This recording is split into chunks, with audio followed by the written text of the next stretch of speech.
From JBS Studios in Greater New York, this is the JBS News Update with Teisha Bader. I'm Teisha Bader with the JBS News Update for Wednesday, December the 19th, 2018. The United Nations Security Council convened today to discuss the Hezbollah-dug terror tunnels infiltrating Israeli territory from Lebanon. Earlier this month, Israel launched Operation Northern Shield to find and neutralize these tunnels. And just ahead of the UN gathering today, Israeli Prime Minister Benjamin Netanyahu addressed the tunnel threat, calling the Iranian-backed terror group's actions wanton acts of aggression. Since the beginning of this campaign, on December 4th, we've uncovered so far 4 tunnels that cut into our territory. Their goal has been to penetrate our territory, kidnap our people, including civilians, murder civilians, and conquer the northern piece of the Galilee. This is not merely an act of aggression, it's an act of war, and is a part of a war plan, I would say. Part of a war plan. It's been confirmed by UNIFIL. UNIFIL has confirmed the existence of these tunnels, and they have said that they represent a clear violation of UN Security Council Resolution 1701. UN Undersecretary General for Peacekeeping Operations Pierre Lacroix agreed with Israel that the tunnels are a serious violation of Resolution 1701, as did the United States, France, and Great Britain, though the UK also urged Israel not to violate that same resolution, as did Sweden and the Netherlands. Kuwait, meanwhile, accused Israel of exaggerating the tunnel threat and claimed the tunnels were a legitimate form of defense. The Lebanese ambassador at the UN, Amal Mundalali, also condemned alleged Israeli violations of the resolutions, and she said her country was not seeking conflict. Israel holds Lebanon accountable for the fact that Hezbollah is using the country to attack Israel. And while Netanyahu said earlier today that the Lebanese may have not been aware of the terror tunnels before, they are now. And Israel's ambassador to the UN, Danny Danon, urged the Security Council today to designate Hezbollah as a terror organization. He wrote on social media that Israel had shared sensitive information about the IDF's tunnel operation with the UN's peacekeeping force in Lebanon, UNIFIL, and said that UNIFIL then told the Lebanese army, and the Lebanese army then alerted Hezbollah, who now is trying to hide the tunnels. And Israel today responded to the news of a U.S. withdrawal from Syria.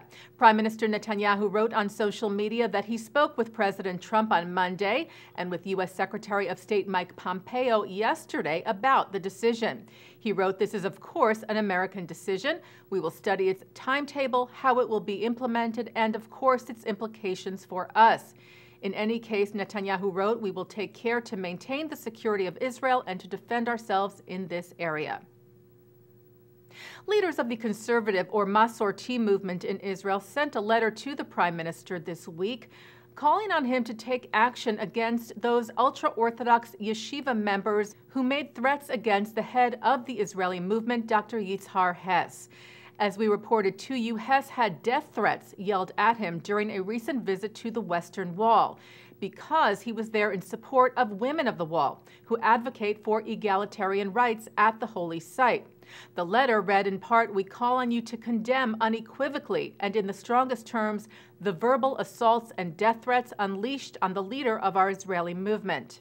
They wrote, "This disgraceful assault on him reverberates within each one of us." Well, police in France are looking into an assault on a Jewish woman, which she claims was motivated by anti-Semitism.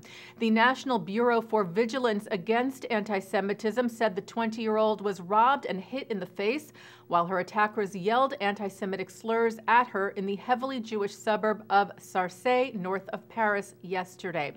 The World Jewish Congress said it was extremely concerned and called on governments across Europe to improve security for their Jewish communities. World Jewish Congress CEO and Vice President Robert Singer said it is inconceivable that the Jewish community in France or elsewhere should have to brace themselves each day against potential threats or have to live in fear or trepidation simply because of their identity. The Hebrew Union College Jewish Institute of Religion has appointed a new leader. Andrew Rayfeld, who is a political science professor, will serve as the Reform Movement Rabbinical School's 13th president, the first time that a rabbi has not been in the position. Rayfeld succeeds Rabbi Aaron Pankin, who was killed in a plane crash this past May. Past president Rabbi David Ellenson has been serving as interim president since then. Rayfeld has led the Jewish Federation of St. Louis since 2012. President of the Union for Reform Judaism, Rabbi Rick Jacobs, welcomed Rayfeld and said, "This moment requires strategic and bold leadership, and I'm confident that Dr. Andrew Rayfeld is exactly the right person to lead the College Institute in smartly adapting to the new landscape of 21st century Jewish life." An Israeli filmmaker has made the Oscars shortlist for his live-action short film, Skin. Guy Nativ, who is the grandson of Holocaust survivors, now lives in the U.S. He wrote and directed the drama, which is based on the true-life story of a white supremacist.